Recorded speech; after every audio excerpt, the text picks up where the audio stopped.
Harbourfront is a neighborhood on the northern shore of Lake Ontario within downtown Toronto, Ontario, Canada. Part of the Toronto waterfront, Harbourfront extends from Bathurst Street in the west, along Queen's Quay, with its ill-defined eastern boundary being either Yonge Street or York Street. Its northern boundary is the Gardiner Expressway. Much of the district was former water lots filled in during the early 1900s to create a larger harbour district. After shipping patterns changed and the use of the Toronto harbour declined, the area was converted from industrial uses to a mixed-use district that is mostly residential and leisure. History. View of the harbourfront in 1841. The area surrounding the Toronto harbour has been used for shipping and industrial purposes since the settlement of York. Toronto's harbour has been used since the founding of Toronto for shipping and industrial purposes. The town of York was founded to the west of the Don River along the waterfront. When the town was founded, the water's edge was approximately where today's Front Street is located. Over time, the area south of Front Street to today's water's edge south of Queen's Quay was filled in with landfill, creating piers and area for industrial development. Prior to the 1970 federal election, Prime Minister Pierre Trudeau announced the Harbourfront project, which would expropriate the industrial port lands from York Street west to Bathurst Street, south of Queen's Quay, and convert them to a cultural and residential district for Toronto, similar to the Granville Island district. The federal government has converted the industrial area to an area mixed with art galleries, performance spaces, boating areas, and parks. The surrounding neighborhood, formerly industrial, has been converted by private land developers into a series of condominium towers overlooking the project and Lake Ontario. Harbourfront Centre was formed in 1991 in an effort to create a waterfront park in Toronto. From its beginnings as Harbourfront Corporation, a federal crown corporation established in 1972, Harbourfront Centre was formed on January 1, 1991. As a nonprofit charitable organization with a mandate to organize and present public events and to operate a 4.0 hectares 10-acre site encompassing York Quay and John Quay south of Queen's Quay West. Since its inception, Harbourfront Centre has been used by artists whose work would not normally be seen in commercial venues in an effort to foster new forms of arts and expression. In July 2012, Waterfront Toronto began a major reconstruction of Queen's Quay West, requiring the 509 streetcar to be replaced with buses for the duration of the construction. 1. On October 12, 2014, streetcar service resumed on 509 Harbourfront route after an absence of over 2 years in order to rebuild the street to a new design. With the new street design, to auto lanes south of the Toronto Transit Commission's TTC streetcar tracks were eliminated between Spadina Avenue and York Street in order to extend Harbourfront Parkland to the edge of the streetcar tracks. The Martin Goodman Trail, a bicycle path, to rows of trees, benches, and a wider pedestrian space are located on the immediate south side of the streetcar tracks. 2. Character.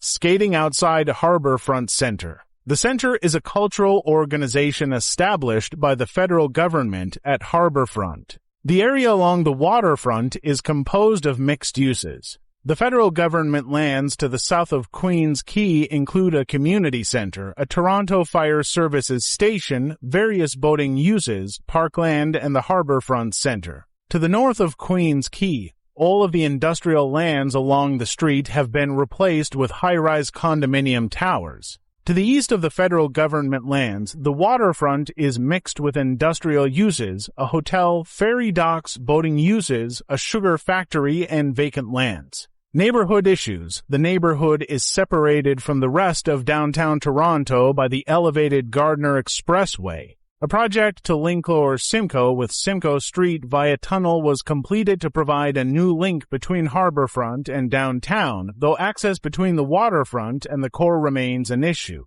Proposals have been made to demolish the expressway in the area. One proposal was to demolish the highway east of Spadina Avenue. Another proposal, to demolish the highway from the Don River to Jarvis Street, is being actively studied by the City of Toronto. When? Billy Bishop Toronto City Airport, also known as Toronto Island Airport, presents up. The airport, located to the southwest of the neighborhood, is opposed by local community groups and some city politicians, including Toronto's past mayor, David Miller, as an impediment to the redevelopment of the waterfront lands. Another former mayor of Toronto, Rob Ford, backed an expansion of the airport as it created jobs. 3. The airport, built in the 1930s, is utilized for regional air travel. The airport generates hundreds of noise complaints monthly to its operator, the Toronto Port Authority, now Ports Toronto. 4.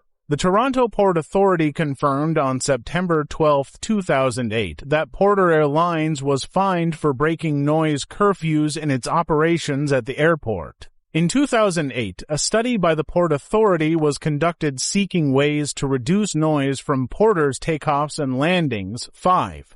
The area along the waterfront is composed of mixed uses. The federal government lands to the south of Queens Quay include a community center, a Toronto Fire Services station, various boating uses, parkland, and the Harbourfront Centre. To the north of Queens Quay, all of the industrial lands along the street have been replaced with high-rise condominium towers. To the east of the federal government lands, the waterfront is mixed with industrial uses, a hotel, ferry docks, boating uses, a sugar factory, and vacant lands. Transportation area is served by the Toronto streetcar system. The area is served by the Toronto streetcar system, with links to subway stations at Union, Spadina, and Bathurst. The 510 Spadina and 509 Harbourfront streetcar routes terminate at Union Station, travel underground along Bay Street, and surface through in the center right-of-way lane on Queens Quay West. The streetcar route travels along Queens Quay in a separate right-of-way, either to the Canadian National Exhibition CNE grounds, up to Spadina, or to Bathurst, depending on day of the week and other factors. The area is accessible from the Spadina Avenue, Yonge Bay, and Jarvis Street off-ramps of the Gardiner Expressway. The Toronto Island ferries operate from the City Bay Street docks at the foot of Bay Street, all ferries excluding Trillium, in the Yonge Street slip Trillium. Notable buildings and facilities. Jack Layton Ferry Terminal is located at the shoreline of Harbourfront. Harbourfront is the site of the Jack Layton Ferry Terminal, which provides transportation services to the Toronto Islands from the foot of Bay Street. Captain John's Harbour Boat Restaurant was also a ship moored at the Yonge Street slip and removed in 2015. Toronto Maritime Museum was relocated from Exhibition Place in 1997, but closed in 2003. Harbourfront Centre, housing galleries and performance spaces, is located at the foot of Lower Simcoe Street. Harbourfront houses for craft studios, ceramics, glass, metal, and textiles. All studios began in 1974 and still operate, providing new craft artists with subsidized workspaces at the beginning of their careers. Harbourfront hosts an extensive program of arts and cultural events throughout each summer, including craft and artisan fairs, theater and dance performances, and musical concerts. A series of free concerts is staged at Harbourfront's outdoor concert stage every weekend throughout the summer, and in winter there is a free open-air ice rink. Queens Quay Terminal is a former warehouse that was converted into a mixed-use building. Queens Quay Terminal, next to Harbourfront Centre, is a former warehouse converted into a mixed-use building, including a shopping centre designed for high-end retailers, commercial office space, and a residential condominium development. Today, the mall houses some stores and restaurants, predominantly catering to tourists. Harbourfront Canoe and Kayak Centre. The Canada malting silos along the waterfront at the western edge of Harbourfront are one of the last vestiges of the industrial past of the neighborhood.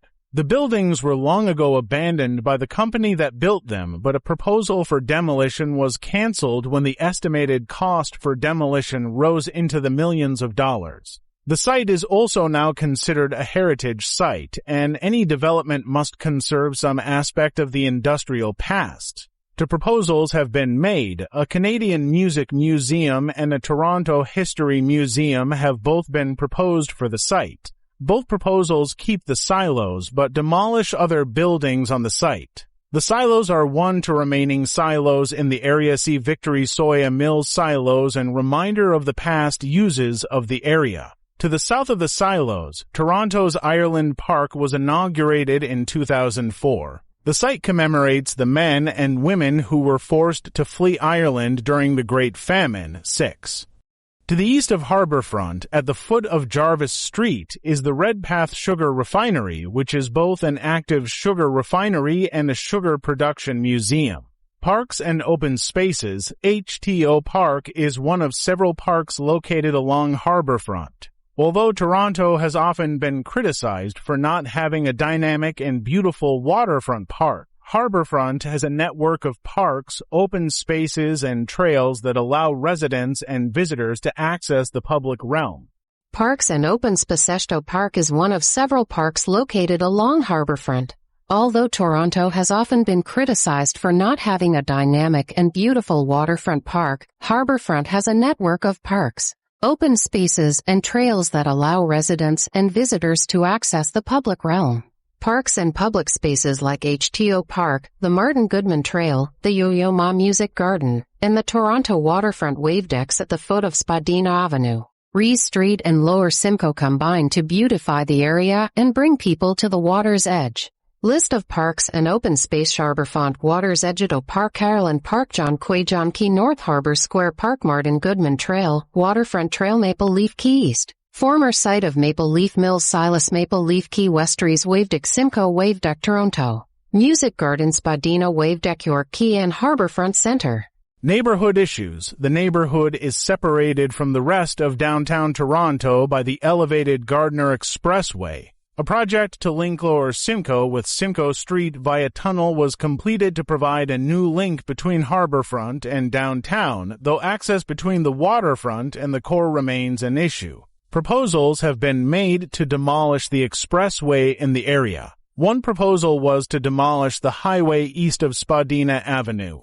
Another proposal, to demolish the highway from the Don River to Jarvis Street, is being actively studied by the City of Toronto. When Billy Bishop Toronto City Airport, also known as Toronto Island Airport, presents the airport, located to the southwest of the neighborhood, is opposed by local community groups and some city politicians, including Toronto's past mayor, David Miller.